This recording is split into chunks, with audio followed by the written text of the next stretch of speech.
So fortunately, we have done quite a lot of work in this area, and we create public goods usually. So one of the public good which we came out with was e-Pathshala. It's a Hindi term. It means e-school. It's a website wherein, okay, I'll give the background to it. So we were given the challenge of coming out with digital assets for a particular set of customers. Now these customers are the banking agents, the branchless banking agents in India. How do banks train them? And it's a huge challenge. We have more than 50,000 villages in our country, back in India, and very few, 50,000 branches and 650,000 villages. So the branch staff is not able to go out and reach the customer, and even the branchless banking agent. So how do we tackle this issue? So we were working with the regulator in India, and we came out with this digital asset, which is an e-school. It's a website wherein we have put together different modules of how a banking agent can operate. What kind of activities are required, what kind of documents are required, how do you register yourself, right? We have also opened IVR, both inbound and outbound facility for this. We are planning to add on a chatbot. So is the problem solved? To be really honest, no. We have seen a lot of traction from banking agents who have been using this website, who have been calling on the IVR asking questions, right? But still, it's a long journey. When I said earlier that technology has a huge role to play, because it can help in terms of the outreach. It can help in terms of cutting down the cost. It can help in terms of making the content more dynamic, more user-friendly, and making the learning experience more easier and sophisticated. So that is one thing.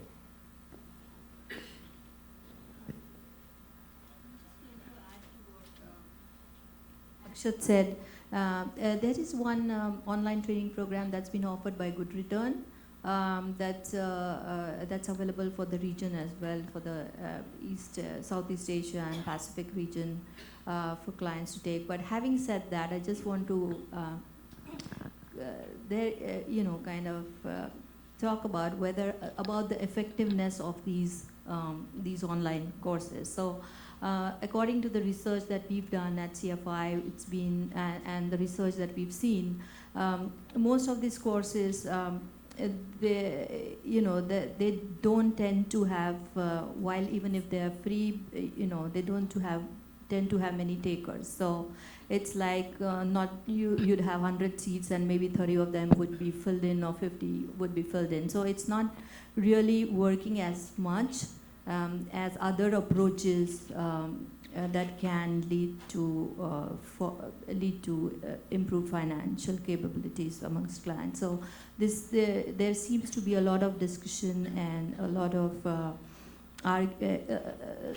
of reflection on whether online courses are the most effective. So they can be supplementive, but they cannot kind of replace the approaches that we have in terms of in terms of educating clients in the process of delivering a financial product itself. Yeah, I think as was mentioned earlier, maybe in the last session, that probably the first best way to reach people with financial education, not only in the rural areas but everywhere, is if it's in the school curriculum. Now, unfortunately, there aren't many Asian countries where financial education is included in the school curriculum. There are a number that are working on it, so hopefully that will materialize. But that's really only the sort of, I think, well, it's the most effective way to reach the largest number of people. Now, of course, there are then the issues of how do you teach the teachers, and that has to be part of the program. But I think there's probably no effective substitute for that. I'm going to take one quick pulse of everyone here and one question, and then we're going to do a quick pitch and then a wrap up. We're quickly going to have time for a few more minutes. So this is a form on technology. So if you were to pick one technology that you think can really help develop financial literacy, how you can use the technology to expand reach of financial literacy, what would that be?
I would agree with Hema because there's no one-stop solution. But yes, for different markets, we can have different approaches. For example, Vietnam, we have smartphone penetration of over 50%.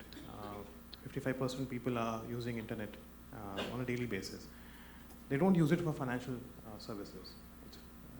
Vietnam has one of the highest numbers for Facebook users, for Lazada users, and for many other gaming users. So we have to be very smart in designing a literacy module in such a way that it attracts the end customers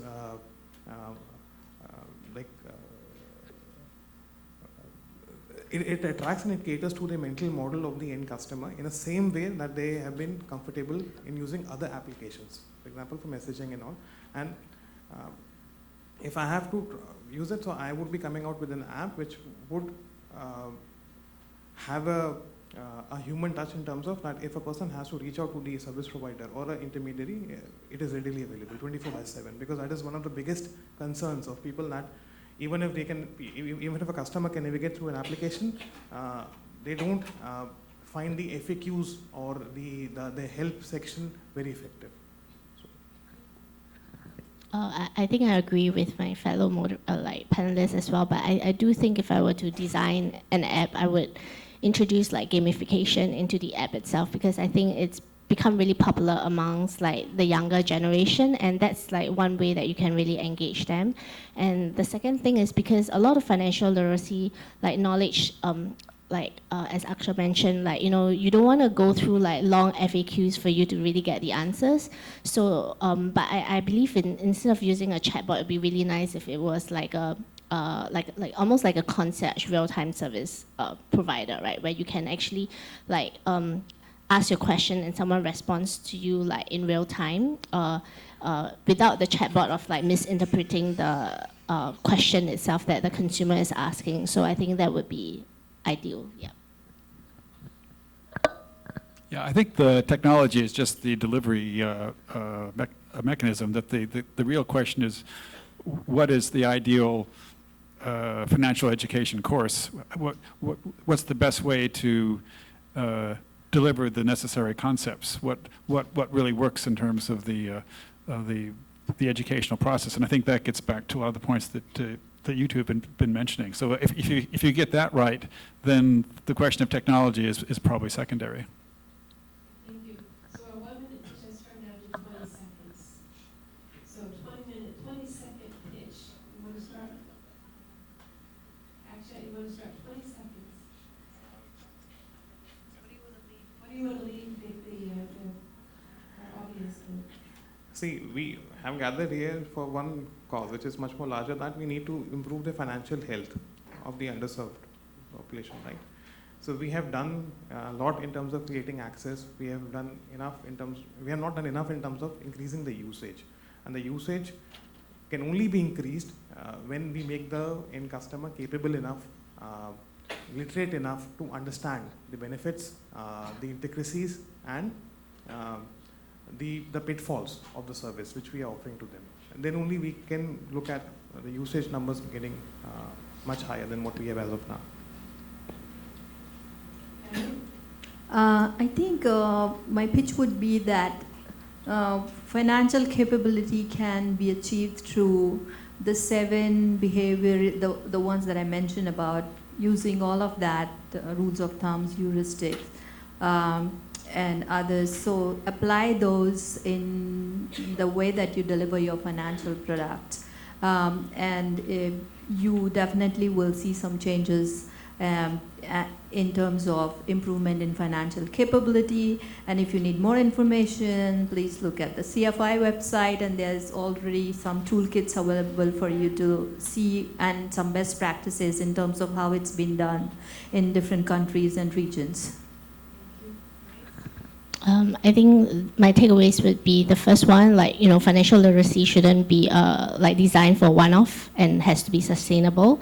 The second one is to design something locally relevant and using human-centered design approach where you design in mind for the end user and not for the company. And the third one would be to scale using partnerships, because one company on its own will not be able to achieve as much as if everyone came together.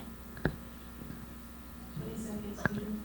And so I think we all agree that financial literacy is desirable, so that the real question is how do you raise that through the financial education programs? Again, what are the things that really work, and how do you implement them, and how does that vary according to the particular target group? Thank you. So just a very brief recap. There have been many good discussions and suggestions here today. So I think we have discussed that all players have a role to play in improving financial capabilities. Financial literacy programs have to be customer-centric, to design them to the needs of the people. Service providers can use technology to fuel financial literacy. This is a tool. Financial capability is about changing people's behaviors. And finally, unless consumers are equipped with financial literacy to make sound decisions when using financial services, no amount of innovation will bridge the access to financing. Thank you very much, and please give our panelists a big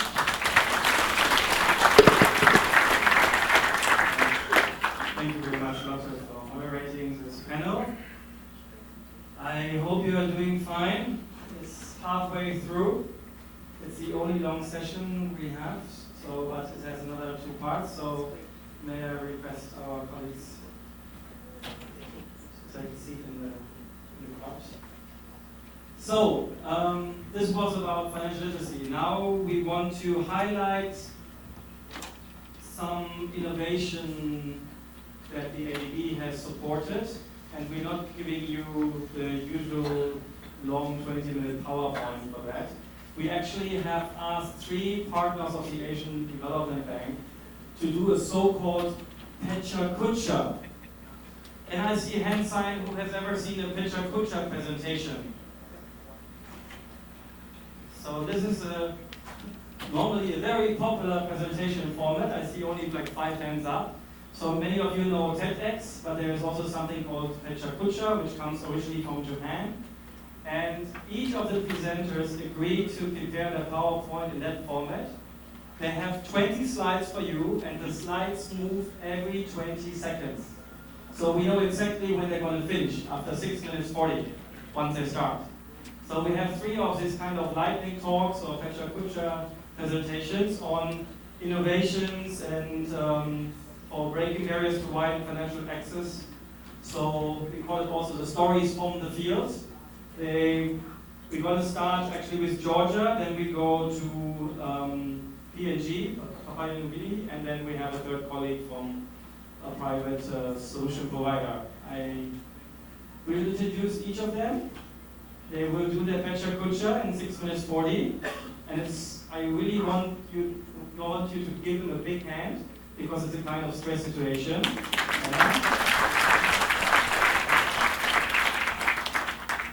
And last but not least, after each presentation, we have time for 2 questions. Yeah, so it's really like a 10-minute slot for each person. Okay, and then we're going to finish with a special presentation by David Schreier. Okay, so the first presenter is a lady. She's actually the head of project management department at the Finca Bank in Georgia. In 2018, she was actually nominated as a technology activist by the US State Department. Sounds a little bit like a threat, right? US technology activist for her role in supporting women's engagement in the STEM field. So, ladies and gentlemen, please give a warm welcome to Nino Ibarra. So, you want to use the PowerPoint, or you want to? Okay, so is the PowerPoint ready? As you like. Where do you want to stand? I mean, we can talk. Give you a second mic, and then. So it's.